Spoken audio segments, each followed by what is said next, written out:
Hey there, I hope you're having a great day. Let's talk about some of the best ways you can run villains in your D&D game. There's I just started the video. Why is there trash trucks outside the window? Just waiting for the trash truck. I made this out of foam, by the way.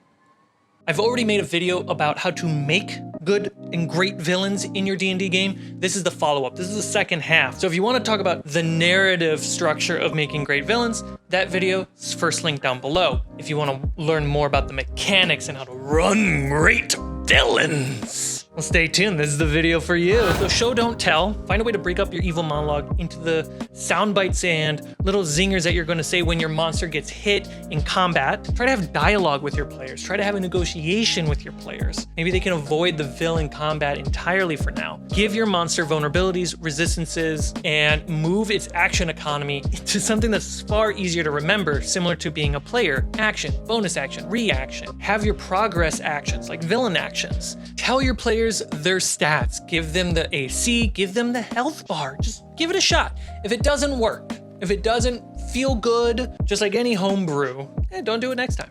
Then the most important thing about running a villain is you don't want to just be focusing on rolling dice all the time. I'm a big fan of not rolling damage. I know there are people who don't roll attacks and just roll damage and just let attacks happen so the fight just is always going. Either way works. It frees up a lot of brain space for running a DM, so that way you can focus on describing the player's actions and reactions and what your monster does. Just like I recommend to players, describe what you're going to do before you roll the dice as if this is going to be a critical success. You know it's going to be a critical success. Then gamble that with your dice. Put the money on the table. I recommend you doing the same thing with a villain. You describe something and you put your money on the table as if it's going to be a critical success, then you roll. I'll definitely get your players' interest. This video, like many videos on this channel, are brought to you by Patreon. Consider supporting the channel on patreon.com/fablesd20. It's the second link down below.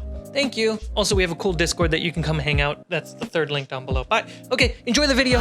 Let's talk about the most important step to running a villain in your game. Monologues. Don't do a monologue. That's the #1 thing. Don't do it. A while back, I did a conversation talking about mysteries with my friend Tom. He's an expert mystery novelist. We talk about the rules of 3x3, where you break a scene or a room into 3 elements and describe each one with 3 details. You're breaking up this high resolution into low resolution that's easier for the brain to understand, since we can only take in so much information. And the more that the player interacts with the element, that leads to more elements with more details. It's, in the words of Tommy, microscoping. The same thing should be done with your evil monologue. Break it up, not just tell them the story. It's not a one-man show. It's a group activity. So we gotta practice show, don't tell. And that can sound a little difficult in a game of telling, but breaking up your information at different pacing and different styles can make it feel different than just dumping a bunch of invisible information. Let's dive into it. Showing! How novelists show information versus tell it. Character count, word count. The more words you add to your description and your dialogue means the safer the character in your villain believes that they are in.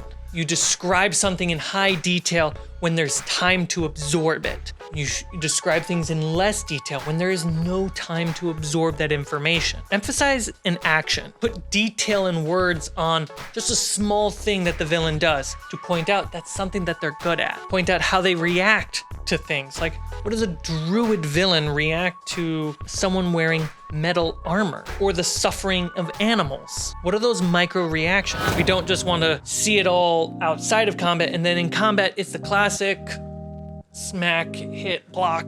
We want more than that. Think like a video game. In a video game, when you hit your villain, they will have a one-liner, a soundbite, something to say, a quick zinger. It can communicate the progress of the fight, their armor class, their resistances, their vulnerabilities. Oh, it can be dressed as like, I'm mocking the player. I'm also pointing out, how dare you hit me, a vampire, with radiant damage. Emphasizing on that detail. And it's far more exciting for the players if every time you hit the villain, that they just don't go, ugh, ah, ah. Get them to say something impactful, something interesting. You will not defeat me with such weak powers. Do you know how long I have lived?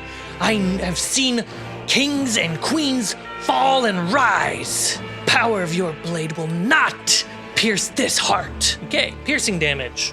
And then it's a no-go. And then through the, what is typically, 20 plus minutes of combat, there's some story there. There's some actual like reward for hitting the monster. Other than lowering the HP, the players are being rewarded with story.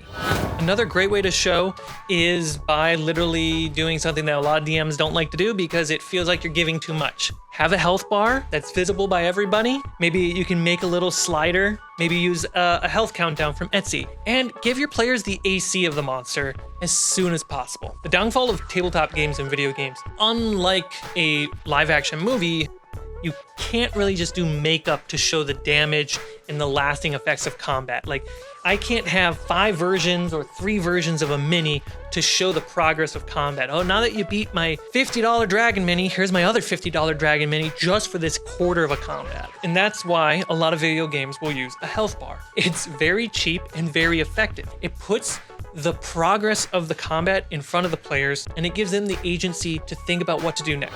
Vulnerabilities. Every monster should have vulnerabilities. Skeletons, vulnerable to bludgeoning. Undead, fiends, give them, no matter what the stat block says, give them vulnerability to radiant damage. Then consider doubling or maxing out the HP based off the hit dice. So that way, hit it the way you're supposed to, the way it's weakened by. Its vulnerabilities. Maybe if your villain has a very big, strong ego, consider it being vulnerable to psychic damage. Use the villain's action economy.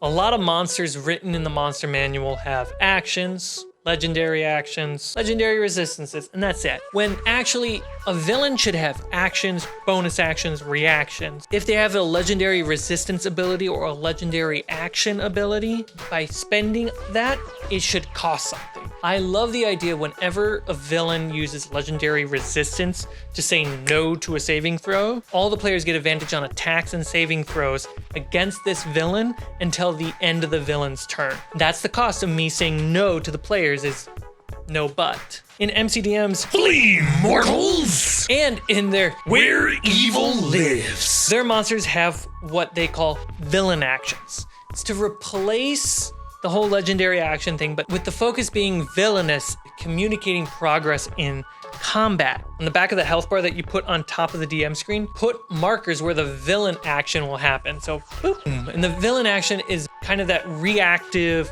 special one-time ability to really put pressure on the players. It's fantastic. All that being said, have an action economy. What does a bonus action do? What does an action do? A reaction do? Do my monsters get action surge, right? It's what kind of reactions make the most sense for this monster. And there's even the concept of being bloody. Came from 4E, and it's basically the halfway point of the monster's HP. The monster kind of recharges all of its abilities. If it's a dragon, it recharges its breath weapon. If it's a lich, it gets spell slots back. This isn't in 5e. I'm not sure if it's going to be in the newer version of D&D, but it's kind of a concept that a lot of people on the internet and a lot of members of the hobby agree is a fun mechanic for villains. Utilize it. The second half of the combat is even deadlier than it was at the top because players have used a lot of their resources. I recommend making legendary actions a reaction. It makes it easier for the brain to remember. I've tried doing legendary actions in different ways, then forget if I don't do that, and so making them reactions have been the best solution, honestly. Classic video game style, think of combat phases. Ganon style from Zelda. Beat a monster down to their 0 HP just for them to transform anime style to another level. And once you defeat the monster in that next form, you can do it again one more time to have 3 phases for your villain. And those 3 phases can be separate sessions if need be. That makes it one epic fight. When I ran my very first dragon combat as a DM, I jumped to this idea right away. I had the first phase be just basic combat. I just let's just run the dragon best I can. Okay, there's fog based off the dragon lair effects and stuff like that. And then once it hit 0 HP, I had the dragon fly up and it soared through the sky and did a chase scene against the players in the town as they were trying to race to the dragon's nest. But then the dragon, because they got closer to that new spot, it triggered the next phase. The dragon landed in front of them, stuck its head and claws into the ground, and became a maze for a whole session to be fighting a dragon made of vines and leaves jumping from wall to wall. And so every phase doesn't have to be one combat to the next combat to the next combat. It can literally just be different puzzles and adventures and things that you would normally do in D&D, but just structured around the concept of this is a boss fight and this is a phase. We're being chased, we have to run to location A.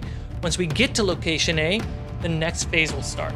And my players loved this. I think we did it for like 2 days. And at the end of it, they didn't even defeat the dragon. They got into the nest, into the tower, and climbed the tower to the top where the nest was, and then they had their final hack and slash monster fight. I hope these tricks can help you run great villains for your D&D games, and I hope you have a lot of fun playing D&D with your friends. I'm Carmichael. You have a great day, and I'll see you next time.